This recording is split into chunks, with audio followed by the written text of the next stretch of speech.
No quiero sentirme valiente cuando salga a la calle. Quiero sentirme libre. Gracias a todos por estar presentes y bienvenidos a esta conferencia Violencia de Género, Techo de Cristal, Hostigamiento y Micromachismos. Sin duda alguna es un tema que se ha puesto de moda, no precisamente por las mejores circunstancias, sino porque cada vez este tipo de violencias ha ido creciendo en nuestro país. 6 de cada 10 mujeres han vivido algún tipo de violencia antes de los 16 años. Para hablarnos del tema y poder explicarnos un poco más de esto y poder hacernos reflexionar en qué tenemos que hacer como sociedad cada uno de nosotros, les presento a la maestra Lucía Zavala. Ella es licenciada en Psicología por la Universidad de Enrique Das de León. Cuenta con diferentes estudios, tiene una maestría en terapia familiar por la Universidad de Guadalajara, ha tomado un diplomado en empoderamiento desde el enfoque de la psicología a mujeres defensoras de derechos humanos, ha participado como conferencista en ser psicólogo en el Sistema para el Desarrollo Integral de la Familia, ha tomado diplomado en psicoterapia basada en estudios de géneros y psicología para la defensa de los derechos humanos. Sin duda alguna, ella es quien nos puede platicar qué mejor este tema con toda su experiencia y conocimiento, quien se da la palabra a la licenciada, maestra Lucía Zavala. Muchas gracias y bienvenida. Muchísimas gracias. Para mí es un placer que me hayan dado la oportunidad de estar aquí con cada una y con cada uno de ustedes. Gracias a Vane y a ti, Sujei, por estar aquí al pendiente el día de hoy. Y bueno, la verdad es que estoy sumamente feliz de estar aquí y bueno, debería de ser un tema que todas y todos deberíamos de conocer, ¿no? Si bien esto de la perspectiva de género y la violencia de género, antes, cuando estaban nuestros padres o abuelos, no era un tema que se conociera, pero es que la violencia siempre había estado ahí, solamente ahora la diferencia es que se está visibilizando, ¿no? Que se está poniendo atención a estos temas, y sobre todo porque ya México llegó a 10 mujeres asesinadas al día, entonces es un tema que nos compete a todas y a todos, ¿no? No sé si quieres que iniciemos con la presentación, Sujei, o... Adelante, adelante. ¿Quieres que la proyecte yo o usted la proyecta? ¿Cómo se Si la haga mejor? gustas tú, me comentaron que tú la ibas a poner.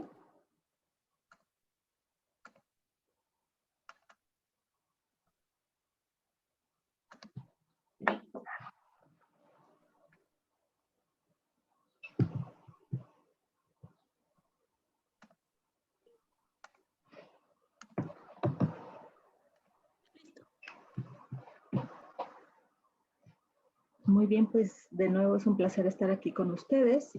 Y como decía nuestra compañera Suje, les voy a hablar de estos temas sumamente importantes, que es el techo de cristal, hostigamiento sexual, que también hice un pequeño apartado de acoso sexual, porque no es lo mismo hostigamiento que acoso sexual, se los voy a platicar más adelante. Y también les voy a hablar de los micromachismos. Entonces, todos estos 3 temas tienen que ver con la violencia de género. ¿Pero qué es la violencia de género? O sea, ¿qué entendemos por violencia de género? Pues según la Organización Mundial ONU Mujeres, la violencia de género se refiere pues a actos dañinos dirigidos contra una persona o un grupo de personas en razón de su género.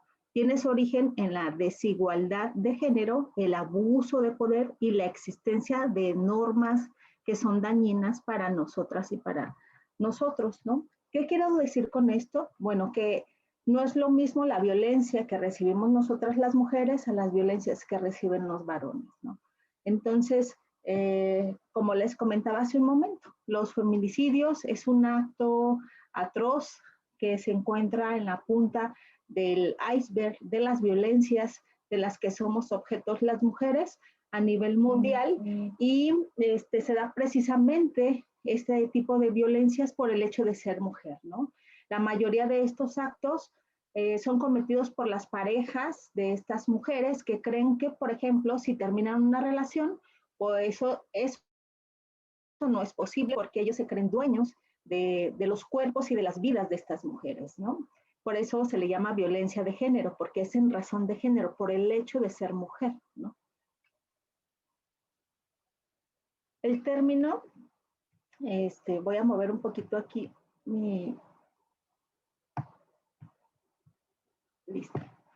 El término se utiliza principalmente para subrayar pues el hecho de que las diferencias estructurales de poder basadas en el género lamentablemente colocan pues a las niñas y a las mujeres en situaciones de riesgo, porque son quienes más, la población que más ha sido violentada a lo largo del tiempo.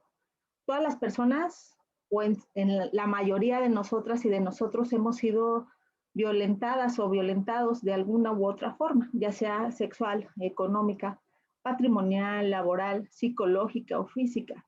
Pero los motivos de esas violencias son diferentes, ¿no? Por el hecho del género. Y si bien, por ejemplo, alguien dice que a los hombres también los matan, por supuesto que los hombres también los matan, pero según las estadísticas, quienes los asesinan son precisamente los mismos varones, ¿no? Entonces, y quienes asesinan a las mujeres generalmente tienen un vínculo, ya sea familiar o sexoafectivo, con el asesino. Entonces, por eso las diferencias, ¿no?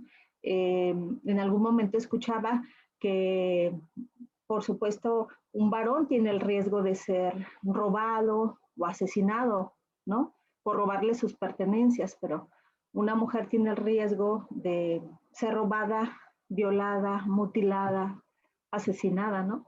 Entonces, si se fijan, pues es diferente las formas en que somos violentadas las mujeres y los varones, pero acá no es una competencia de a ver quién es más violentado, sino que se tiene que parar las violencias, sobre todo las que ejercen en contra de nosotras las mujeres. Como les decía, la población más vulnerable es las niñas y las mujeres porque también es la población más pobre del mundo. Es la población con más violencia sexual. México es el primer país de abuso sexual, el primer país de pornografía infantil, y esto nos dice mucho en dónde estamos parados. También México es el primer lugar de embarazos adolescentes. Eso es terrible porque los embarazos adolescentes, las jóvenes son coaccionadas para este tipo de actos, y aparte de que en la mayoría de los casos, ¿no? Más del 70%, 80% de los casos, quienes embarazan a estas jovencitas son adultos de entre 18 y 78 años. Entonces también estamos hablando de una violencia sexual bastante marcada, ¿no? Los puestos de tomas de decisiones, pues hay menos mujeres y lo vimos ahora con las elecciones, ¿no? Generalmente los altos puestos gubernamentales son varones quienes por años han estado en esos espacios. Las mujeres que han intentado abrir una brecha para poder llegar a esos lugares, pues lamentablemente no quiere decir que van a cambiar las cosas, sino más bien que se están adentrando muchas mujeres, pero que les sirven también a los varones, así como la hija de Salgado Macedonio, ¿no? Que le retiran a él la candidatura, pero la hija, como para servirle a su papá, pues, ¿no? Toma este puesto, no por cuestiones propias, ¿no? Quienes reciben más violencia física, pues son las mujeres y las niñas. La violencia en el ambiente laboral, pues una de ellas se llama techo de cristal, y como podemos ver en la imagen, es un techo que le impide a la chica de la imagen poder subir más arriba.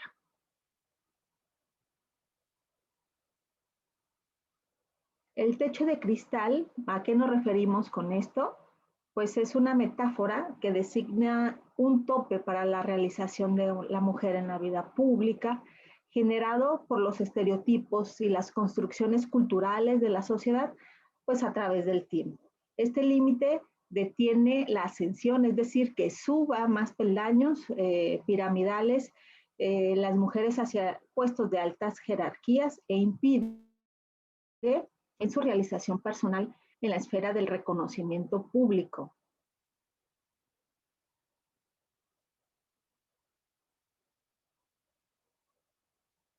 El techo de cristal pues representa todos aquellos obstáculos para el crecimiento y la presencia de las mujeres en las organizaciones, por lo que es necesario pues que las empresas y las instituciones gubernamentales también pues empiecen a impulsar acciones para generar un cambio a favor de la igualdad de género.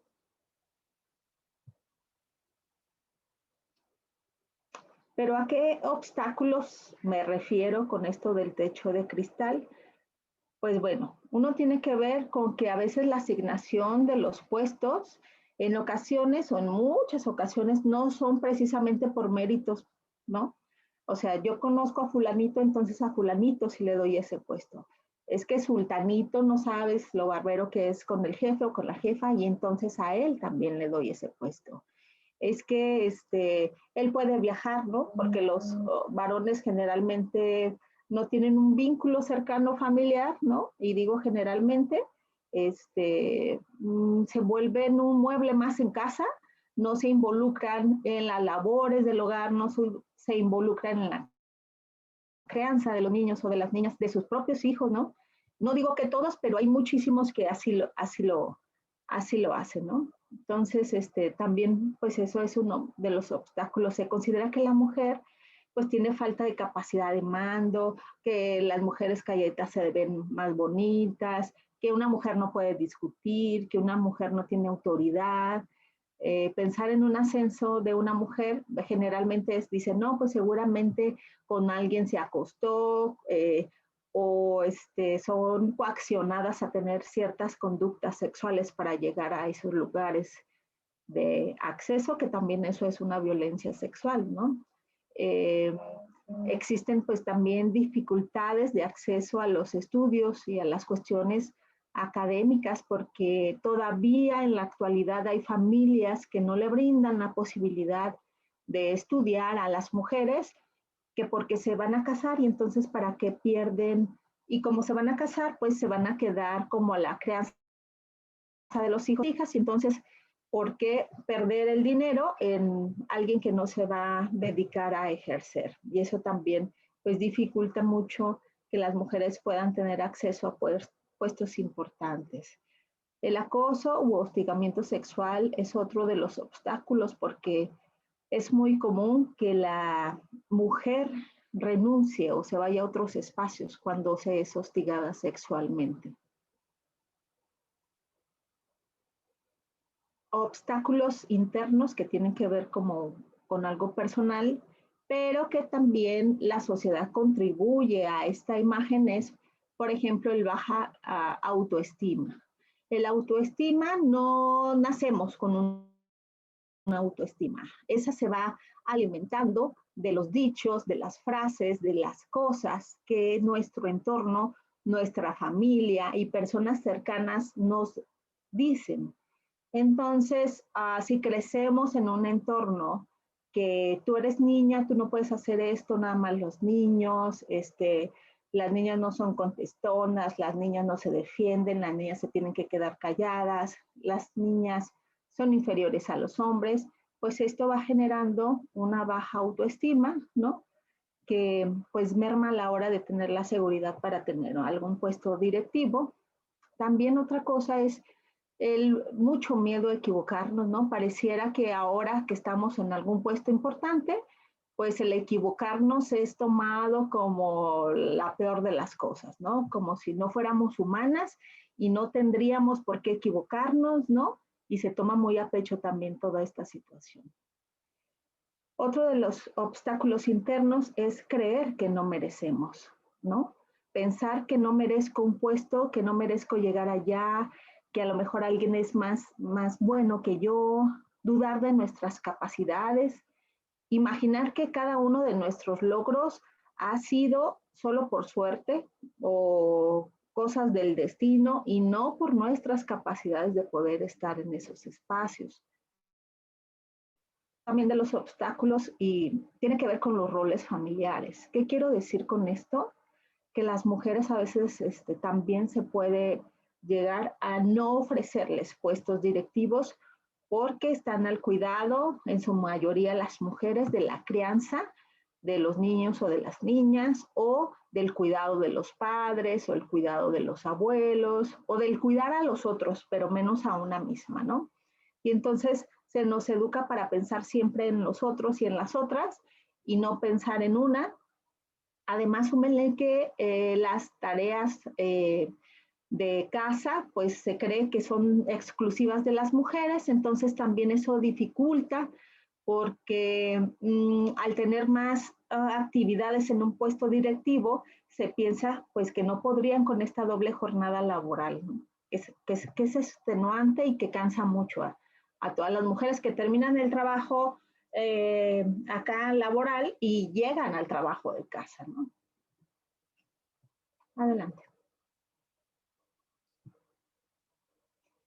Pues según la Organización Internacional del Trabajo, dice que el 19% de las empresas en América Latina, fíjense nada más, el 19% nada más de empresas de América Latina y el 24% de las del Caribe tienen a una mujer desempeñando un cargo directivo, especialmente en pequeñas y medianas empresas. Lo que para el caso mexicano solamente alcanzamos el 15%, o sea, nada más 15% de mujeres están en puestos importantes como directivos en las empresas acá en México. Y no creo, o sea, no tiene que ver con que las mujeres no están capacitadas, sino con que precisamente el techo de cristal les impide llegar a esos puestos directivos. Menos del 5% de los cargos directivos de empresas que cotizan en la Bolsa Mexicana de Valores son ocupados por mujeres, el 95% de varones y el 5% solo mujeres. O el 3% de las 500 mejores empresas para trabajar en México, pues a pesar de que estamos hablando ya la sociedad de estos temas, de que estamos visibilizando las violencias y las inequidades, igualdad, y creo que nos falta muchísimo por llegar a un ambiente de equidad, sobre todo en lo laboral y en lo familiar, ¿no? Es terrible que solamente el 3% de mujeres y el 5% en cargos directivos de la Bolsa Mexicana pues sean ocupados por mujeres, y les vuelvo a repetir, no tiene que ver con que no podamos, claro que las mujeres podemos con estos cargos directivos, tiene que ver con el machismo estructural acá en México. Adelante. ¿Puedo hacer una pregunta? Las mujeres continúan teniendo mejor índices de participación en el mercado del trabajo, como ya se los comenté hace un momento, mayores tasas de desempleo porque también son despedidas por estar embarazadas, por un montón de situaciones también son despedidas, ¿no? Y hay una significativa diferencia de las remuneraciones económicas. Quieren hacer una pregunta. Adelante. Sí, quería preguntar. Por ejemplo, se mencionan los datos sobre el machismo por completo, pero en realidad, bueno, es mi punto de vista, ¿qué pasa o dónde queda la educación de familia en donde nuestro México tiene un matriarcado fuertemente? O sea, no es el machismo como tal como el que le impera, sino también hay un matriarcado muy fuerte en las familias. Yo creo que hay que analizar el matriarcado. O sea, matriarcado no es que las mujeres digan y hagan cosas que las otras personas hacen, pero que la carga de la crianza, de los trabajos en casa, sea también para ellas. A eso no se le llamaría un matriarcado. Yo sé que hay mujeres, madres, abuelas, hermanas, etcétera, que diríamos, ay, ella es la que manda en la casa. Pero si realmente empezáramos a analizar las estructuras familiares, no es que manden en casa, es que generalmente en algunos de los casos, no en todos por supuesto, en algunos de los casos el hombre es sumamente pasivo. Entonces el hombre nada más es un padre periférico que está alrededor y la mamá anda en friega con los hijos y las hijas para todos lados, es la que coordina, organiza, etcétera, pero eso no quiere decir que sea un matriarcado, quiere decir que se le está dejando también un exceso de trabajo a ella para la toma de decisiones, ¿no? Y creo que es mejor para ellos también contribuir a las crianzas de los niños y las niñas, de sus hijos e hijas. Es mejor para ellos también que ellos lavarse la ropa, hacerse cargo de ellos porque no están imposibilitados. Lo que en realidad está ocurriendo es que se les enseña a que el varón tiene que ser constantemente cuidado, primero por la mamá y luego por la esposa. Y entonces hay muchos casos en que los varones no se vuelve un varón, un compañero, sino se vuelve un hijo más. Y entonces vemos estas imágenes del varón sentado, viendo la televisión y todavía llora el bebé y le dice, oye, pues el niño está llorando y la mamá meneándole acá la cazuela y entonces tiene que ir también a atender al bebé. No sé si me doy a entender, como que tendríamos que analizar el supuesto matriarcado de México. Ya por ahí, en algunos casos oculto más bien, el que los varones sean muy pasivos y que no le entren a las labores y a la toma de decisiones. No, no me refería a eso. Me refería cuando precisamente en esa carga de educación que tiene la mamá por tener a lo mejor a un hombre pasivo, la misma mamá provoca ese tipo de situaciones en donde dice, hija, sírvele a tu hermano, hija, revisa esto, sírvele a tu papá. O sea, ahí es donde yo me refería, que en esa educación donde está la mamá presente por el papá pasivo, porque está trabajando, por X cosas, la misma mamá provoca ese tipo de machismo que comentabas. Uh-huh. Qué bueno que comentas eso, porque efectivamente tanto las mujeres como los varones fomentamos el machismo.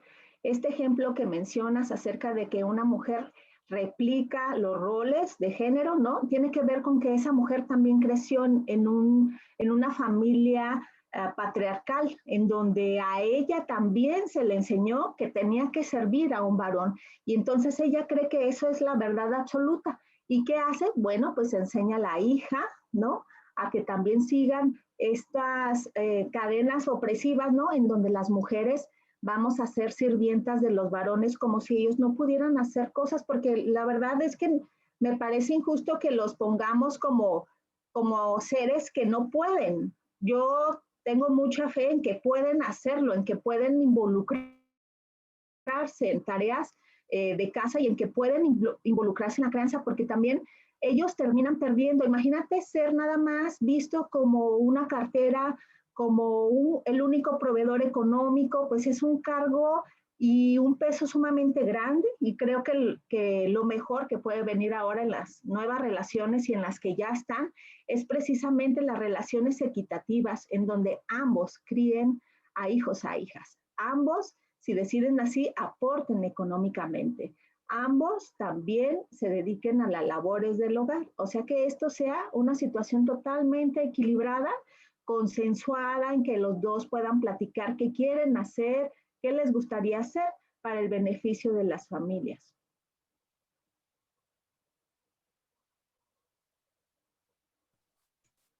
Gracias, Stephanie. Sí, bueno, soy Lucy, nada más que mi hija me puso ahí Stephanie de la Peña. Ok, gracias, Lucy. Bueno, si no hay otra pregunta, continúo con, si no me mandan por ahí el mensajito y de aquí lo leo. En México, en la Escuela Nacional del Empleo en 2014, pues reportó que por cada 100 hombres mayores de 14 años, 77 son económicamente activos, mientras de cada 100 mujeres de las mismas condiciones, solo 48 forman parte de la población económicamente activa. Y esto tiene que ver, como decía hace un momento, con los roles de género, en donde se dice que la mujer tendría que quedarse al cuidado de los hijos.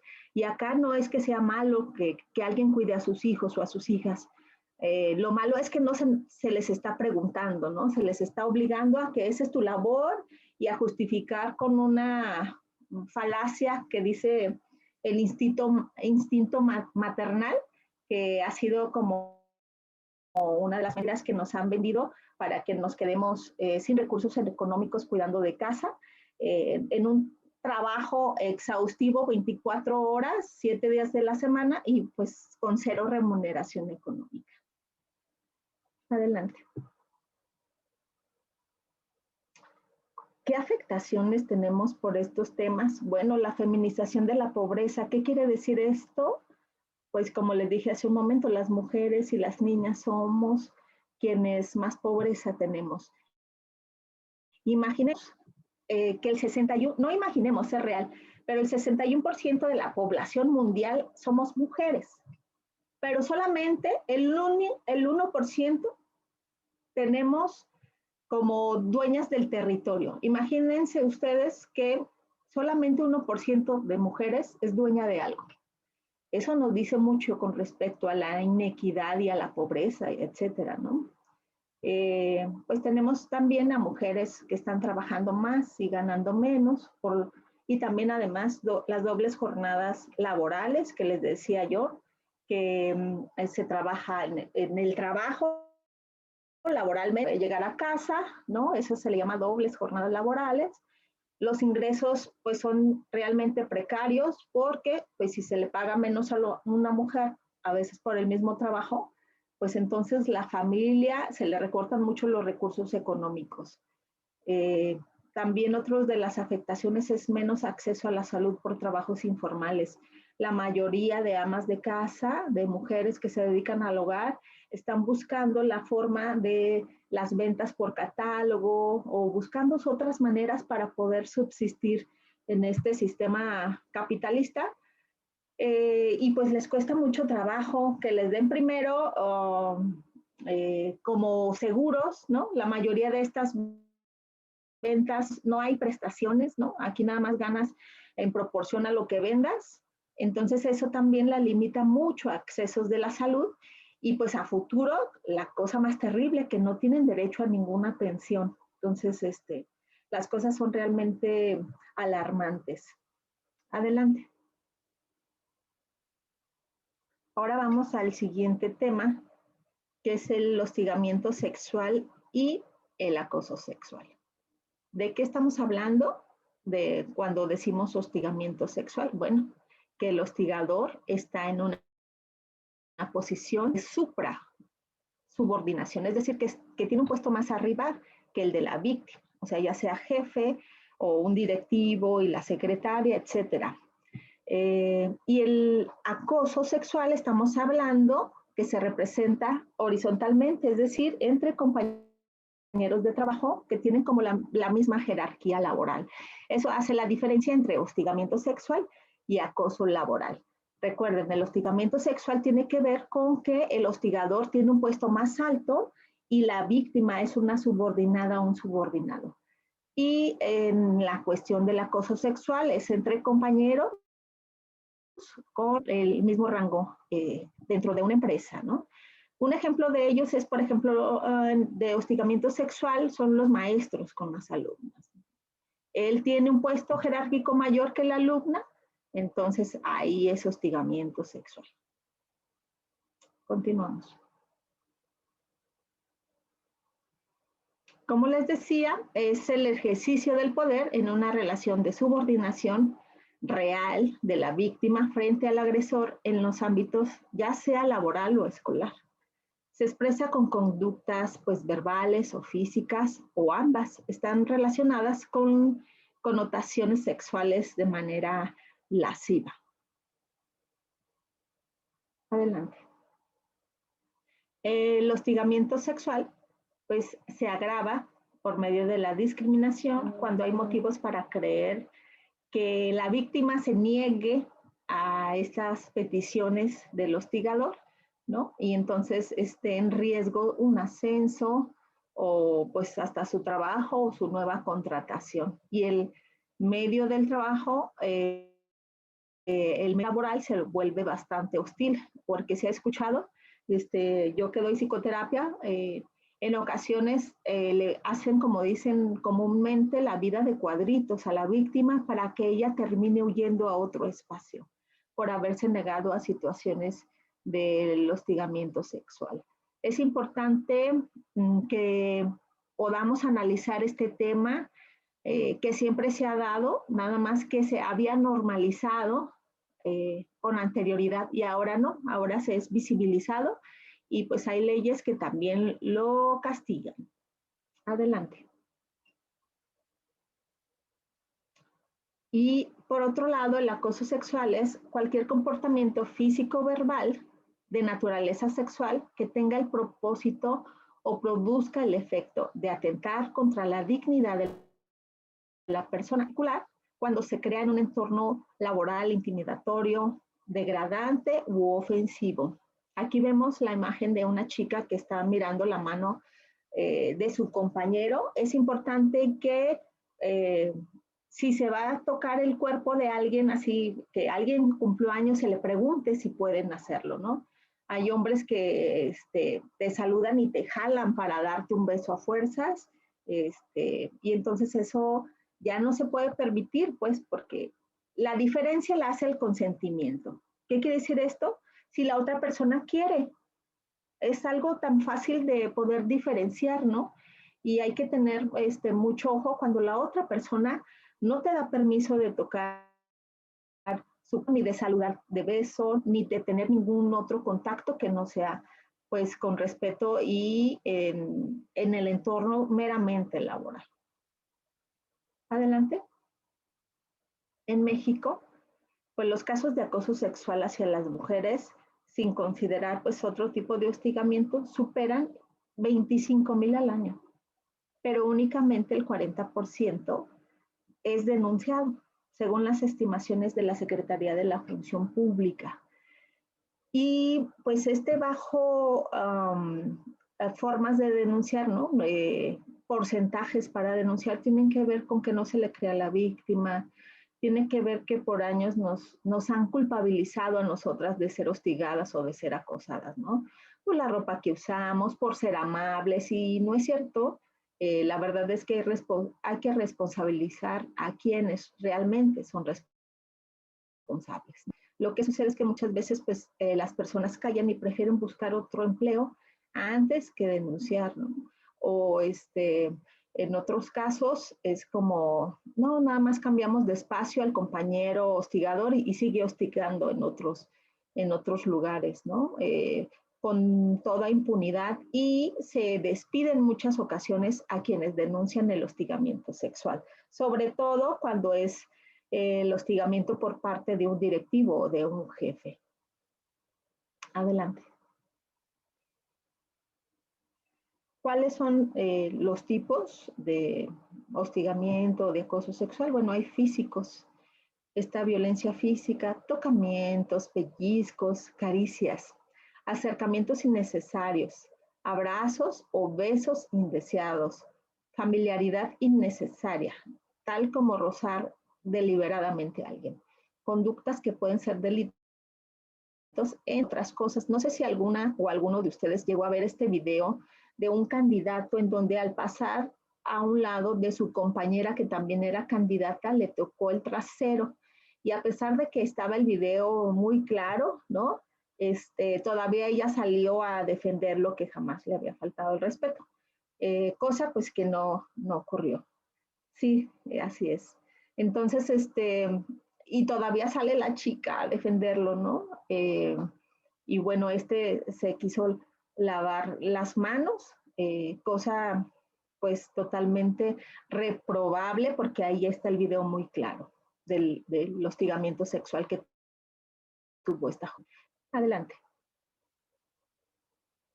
El verbal, pues son comentarios y preguntas sobre el aspecto, el estilo de vida, la orientación sexual, llamadas de teléfono ofensivas, comentarios o bromas sugestivas.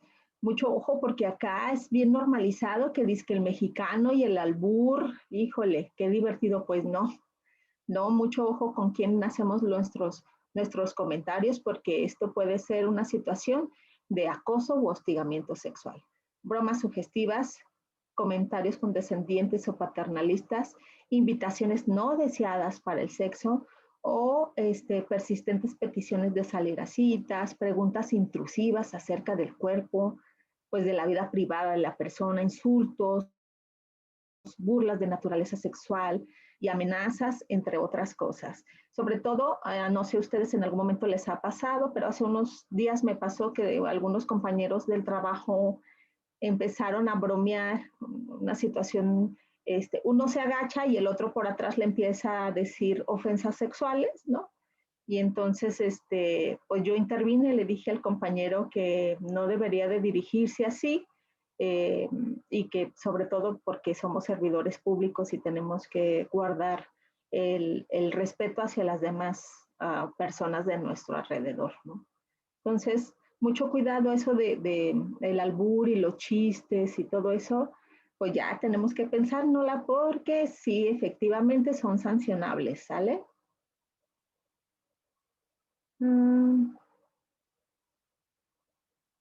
¿Qué, ¿Qué tan cierto es cuando una mujer dice que no por segunda vez? Déjenme checar en... ¿Alguien me la puede leer? Porque... ¿Qué tan cierto es que cuando una mujer dice que no por segunda vez a algo que le están pidiendo y no desea hacer, ya se considera acoso? Sí. Es más, no desde la segunda vez, desde el primero. Es que fíjense que crecimos en una sociedad en donde se les inculcó, y entiendo a los hombres con que tienen que conquistar a las mujeres, pero no, o sea, las mujeres no somos un territorio de conquista. Aquí la importancia es preguntar, ¿no? Oye, quiero preguntarte si te doy o si podemos intentar tener otra relación aparte de laboral, ¿no? Y ella dice, no, bueno, ya, vete con otra, hay millones, ¿no? No seguir insistiendo, pero preguntar, ¿no? No empezar como a hacer comentarios sexualizados, bromas o llevarle flores sin que ella haya dado motivos. Eso de los soldados caídos no existe. Son hombres que nada más piensan en ellos, es decir, me gusta la chica y entonces, ¿qué me importa si no le gusto o si sí le gusto? Pues yo la voy a estar hostigando hasta que me diga que sí. Y la cosa es que ya no es así. La voz de nosotras como mujeres es importante. Hay que preguntarle, ¿te gusto? O sea, tan simple como es, ¿me gustas? ¿Quisiera esto? No. Perfecto, adiós. Sí, podemos intentar, podemos salir con todo respeto y sobre todo que los varones escuchen cuando hay un no. Porque también les digo, les enseñaron a que el no es que, sí, pero me da pena. No, el no es no, punto. Y si sumamos que crecimos en unas familias en donde se han normalizado estas violencias, pues la cosa es más complicada de entender para algunos varones, porque, por ejemplo, ¿quién no ha escuchado la historia de que, a mi abuelita la robó mi abuelito? Pues no la robó, la secuestró y la violó. O sea, si en este tiempo hicieran lo mismo un hombre, sería secuestro y violación, ¿saben? Entonces las cosas están cambiando. ¿Por qué? Pues porque ahora sí tenemos que ser escuchadas. Antes no éramos escuchadas y ahora sí. ¿Sale? Nos vamos a la siguiente. Los no verbales, pues son los silbidos, los gestos de connotaciones sexuales, el verle el trasero a la compañera o a la chica que va pasando, ya no, chicos. Eso de que la vista es natural, pues no es natural. Eso que andan viendo los traseros no es natural. Pueden voltearse para otro lado y respetar a la mujer que va pasando por ahí, ¿no?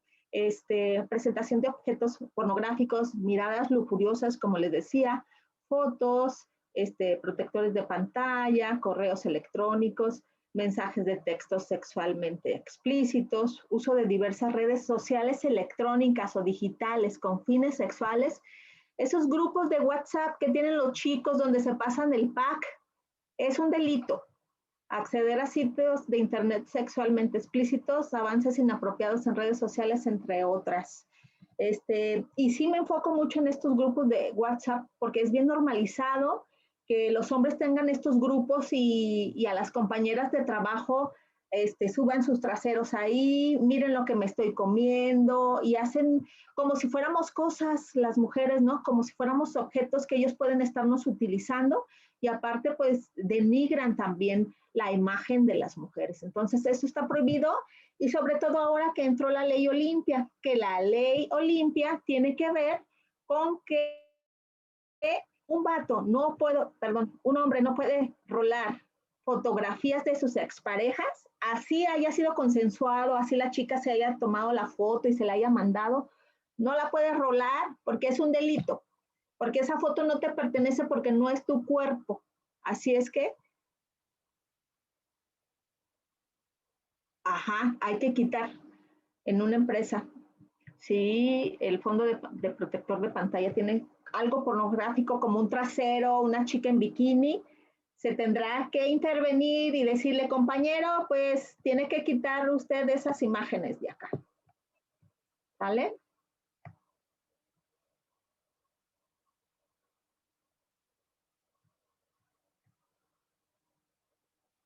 Estoy leyendo. Las computadoras, hasta los celulares, sí son objetos personales, pero por ejemplo, si son de la empresa, pues ya no son de ustedes, supongo que son de la empresa, ¿no? O si llevo mi computadora personal y tiene esa imagen, eso no me hace menos responsable, también me hace responsable. O sea, no importa de quién sean los objetos. La situación es que no tienen que estar presente ninguna connotación sexual en imágenes o de manera verbal. Nos vamos a la siguiente, si no hay otra pregunta. Como les digo en esta diapositiva, no estamos exagerando, porque antes no se hablaba de estos temas por la normalización de la violencia, ¿no? Las familias mexicanas, como les decía hace un momento, tienen una cultura de violencia, con matrimonios forzados, los abusos sexuales son secretos familiares, ¿no? O sea, cuando las niñas y los niños empiezan a hablar de los tíos abusadores, de los abuelos abusadores, padrastros, primos abusadores, es, cállate, no es cierto, él jamás te haría eso, tú te confundiste, ¿no? Un ejemplo de ello es lo que está pasando con Frida Sofía y Alejandra Guzmán, ¿no? Donde la mamá sale a defender a su padre abusador más allá de creerle a ella como víctima. Por eso es que en este tiempo se está hablando más del tema, ¿no? Porque antes pues era todo esto bien normalizado. Adelante. Entonces, negarlo es invisibilizarnos. No importa si yo, entre mis privilegios, digo, yo jamás fui violentada, jamás fui abusada, y entonces cuando una compañera o alguien dice que fue violada o abusada por alguien que me cae súper bien o que es un familiar, o sea, no quiere decir que me tenga que callar. O sea, quitemos nuestros privilegios. Hay una frase que me encanta que dice que nuestros privilegios no nos nublen la empatía con las otras y con los otros. Entonces, el que yo no haya sido víctima de violencia no quiere decir que no exista, o no quiere decir que si me volteo para otro lado y diga, ay, las locas feministas, feminazis, entonces ya voy a hacer un cambio social. Pues no, estamos invisibilizando, nos estamos negando a esta situación de violencia que ya estamos cansadas muchas de nosotros, yo creo que todas, ¿no? No hay que quedarse con brazos cruzados, todavía falta mucho, como les decía, falta erradicar el machismo instalado en compañeras, tanto mujeres y hombres que naturalizan comentarios, actitudes, a no tener disque malas intenciones. Ay, compañera, pues estás bien guapa, pues nomás el compañero quiere ligar contigo, no seas exagerada. No, señoras y señores, hay que escuchar, y si alguien se siente incómoda, se tiene que validar esa incomodidad, ¿no? Y bueno, hay multas, pero también, ¿qué creen? Pues también hay cárcel. Entonces, nada más puse aquí las cuestiones de las multas, ¿no? Es importante que en nuestro trabajo podamos tener como un protocolo de acción en casos de hostigamiento o de acoso sexual. Es decir, ¿qué tenemos que hacer? ¿Cómo vamos a intervenir? ¿Qué seguimiento le vamos a dar? El acompañamiento a la víctima. Estos casos se denuncian en el Centro de Justicia de la Mujer, que está por allá por Normalistas y Circunvalación. Entonces es importante pues que las empresas den acompañamiento a estas chicas, o bien se pueden derivar a otras organizaciones que nos hacemos cargo de acompañar a las mujeres víctimas de violencia, ¿no? Entonces, como les decía, el reglamento interno pues nos puede dar un poquito de luz. Adelante. Y ahora voy a pasar a los micromachismos. Existen comportamientos violentos que suelen ser invisibles para muchos y poco perceptibles, ¿no? En esta imagen que les pongo acá es como cuando una víctima de acoso, de violencia sexual se queja, ¿no? Y siempre se le pregunta cómo estaba vestida, si había bebido, qué hacía ahí sola. O sea, las preguntas no tendrían que ser para ella tendría que ser escuchada, ¿no? Aparte ustedes, bueno, quienes preguntan no son ministerios públicos como para, yo voy a hacer la investigación a ver si me estás de verdad, ¿no? Dejen que las autoridades correspondientes den el seguimiento oportuno. Adelante. El significado, el primero en utilizar este término de micromachismos fue Luis Bonino Méndez en el 96, pues no hace mucho, y lo define como prácticas de dominación y violencia masculina en la vida cotidiana y de orden de lo micro. ¿Cuántas de nosotras y cuántos de nosotros escuchamos mujer al volante, peligro andante? Ay, pues es que andas en tus días, ¿no? Cuando una mujer pone límites o cuando está molesta por algo, esos son micromachismos. Son pautas de conductas que se aceptan socialmente dentro de una cultura del patriarcado, en donde existe la desigualdad de género, las relaciones de poder son asimétricas, es decir, los varones arriba de las mujeres, son acciones que se minimizan, que tienen consecuencias directas en la vida de quienes la padecen. Se utiliza sobre todo para perpetuar pues, las desigualdades. Adelante. ¿Pero qué es el patriarcado? Porque no sé ustedes, pero últimamente lo hemos escuchado como en muchos medios. Pues es un término que proviene de la palabra patriarcal. Es utilizado en los años 70 por estudios feministas y de género para hacer referencia a una estructura, una organización de dominación de sexo genérica en el que prevalece la autoridad y el poder de los hombres y lo masculino. Las mujeres son despojadas del ejercicio de libertades, de derechos, de poderes económicos, sociales o políticos, ¿no? Entonces, ¿qué quiere decir esto? Bueno, que las personas somos discriminadas por diferentes formas. No es lo mismo un varón blanco a un varón indígena con discapacidad, ¿no? No es lo mismo a un varón indígena con discapacidad a una mujer indígena con discapacidad y embarazada. O sea, las discriminaciones y las desigualdades son diferentes, por eso es importante que alcancemos a visibilizar, pues quien tiene más privilegios de dominación es precisamente el sexo masculino y a lo largo del tiempo. Adelante. Los micromachismos hay de diferentes. Quiero hablarles del coercitivo, que una de las características es el uso de la fuerza del hombre hacia la mujer, pero no estamos hablando como de fuerza física, sino de la fuerza que conlleva violencia emocional, violencia psíquica, económica, que doblega a la mujer en la toma de decisiones, de libertad y de capacidad de elegir, ¿no? Sobre todo quienes en algunos casos están casadas, ¿no? Tú no opinas lo que tienes que pedirle permiso a tu marido, pues para que puedas tomar una decisión.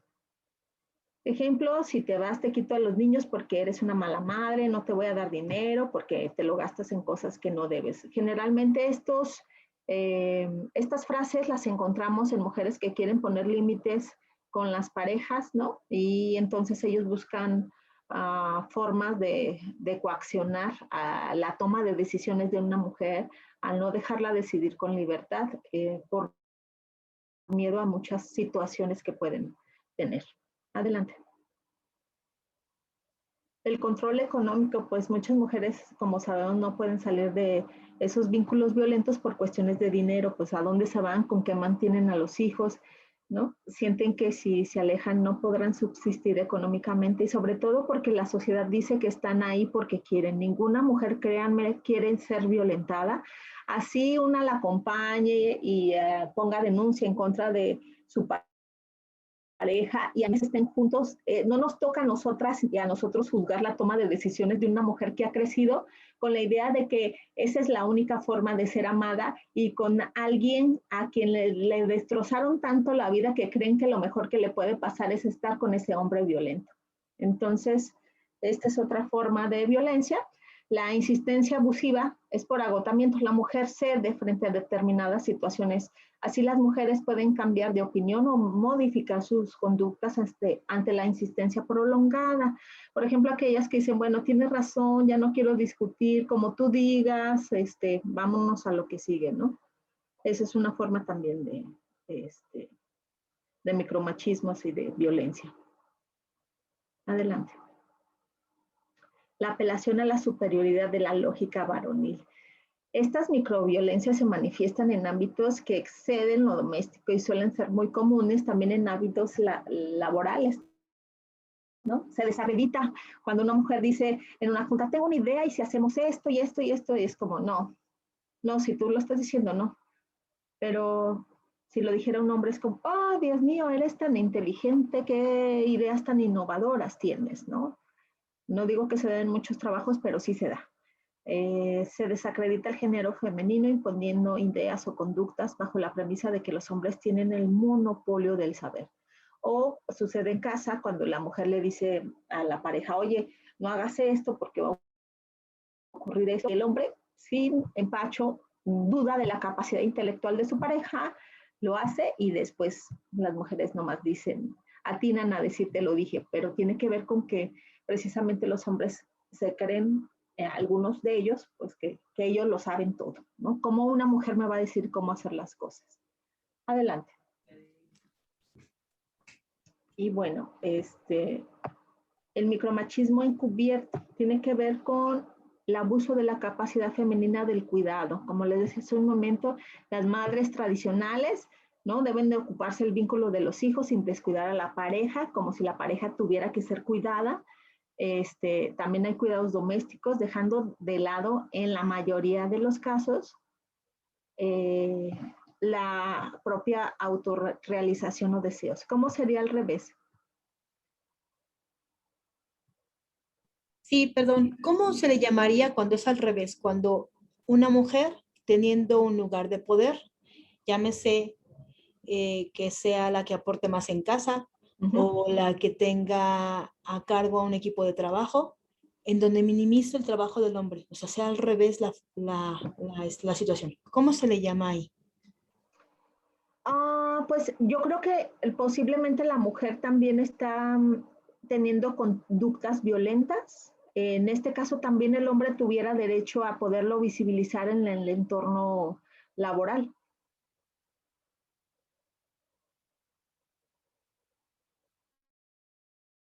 ¿Me explico con mi respuesta? Sí, pero como hay un término, micromachismo, encubierto, lo que mencionabas, No hay un término porque por las estadísticas generalmente quienes han sido violentadas son las mujeres. Para que empiece a haber un término y empiece a ser visibilizada también la violencia de la mujer en contra del hombre, pues los hombres tendrían que organizarse y los hombres también tendrían que hablar de estos temas, de cómo ellos también son violentados por las mujeres y entonces pues hacer una lucha y una organización como nosotras las mujeres los hemos hecho por muchos años, ¿no? Ok. Adelante.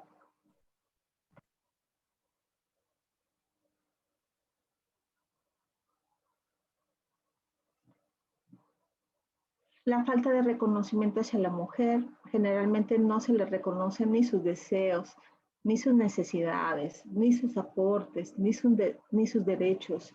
Las mujeres no son apoyadas ni contenidas y se produce una sobrevalorización de lo que el hombre brinda, ¿no? Ejemplo, cuando los hombres dicen, yo te ayudé a cuidar un rato a la niña, pero es su hija, entonces a él también le toca hacer ese trabajo. No le están ayudando a la mujer, sino está ejerciendo una paternidad responsable. O, yo te ayudé a barrer, no es que le ayudes a tu esposa, o sea, tú vives en la casa y tú también ensucias, entonces también tu chamba es hacer esas cosas, no es que le hagas el paro a tu pareja, ¿vale? Adelante.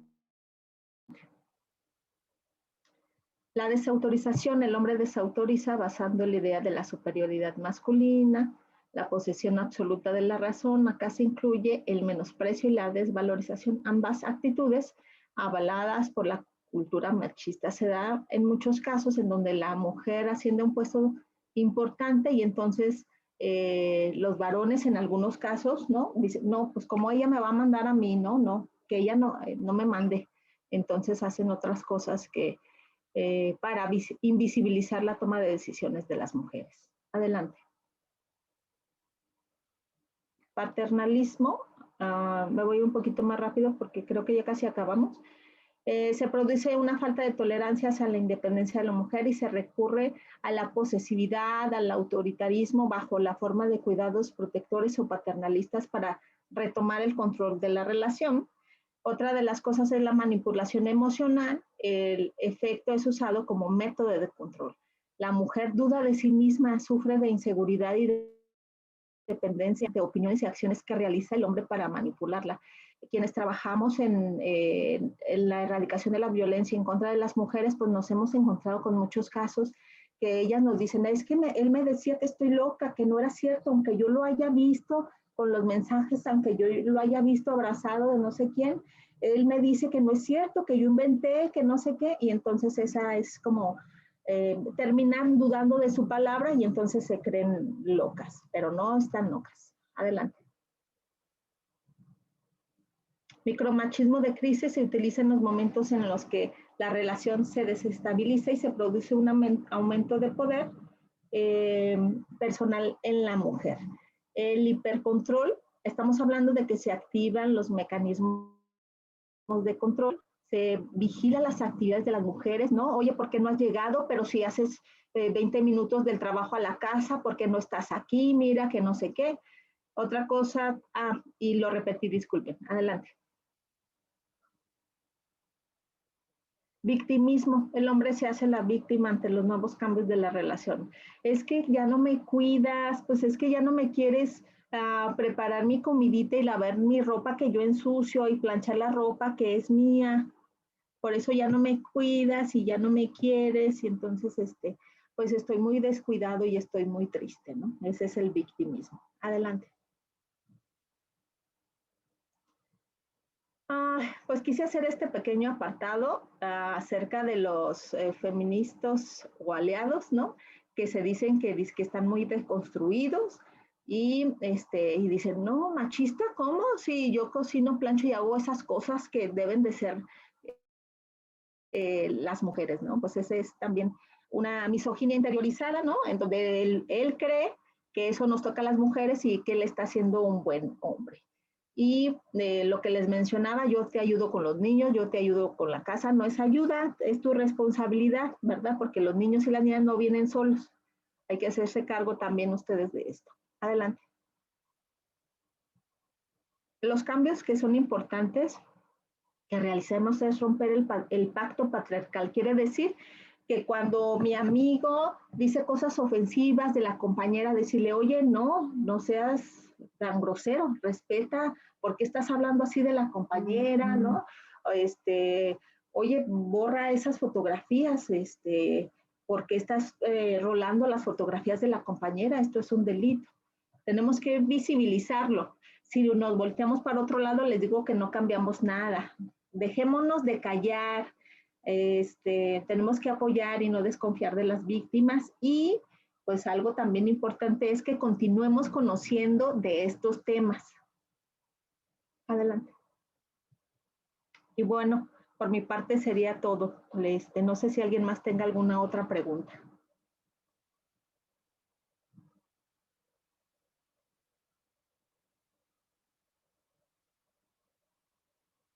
Parece que nadie, ¿verdad?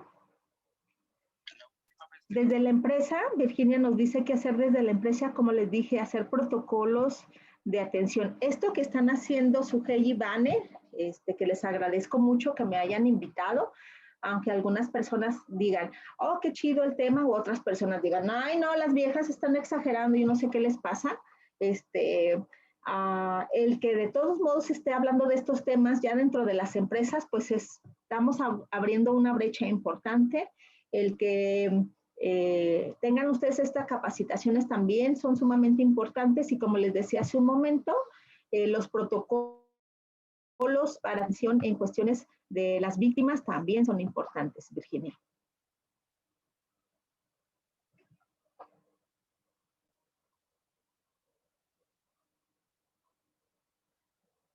¿Alguna otra pregunta, alguna otra duda?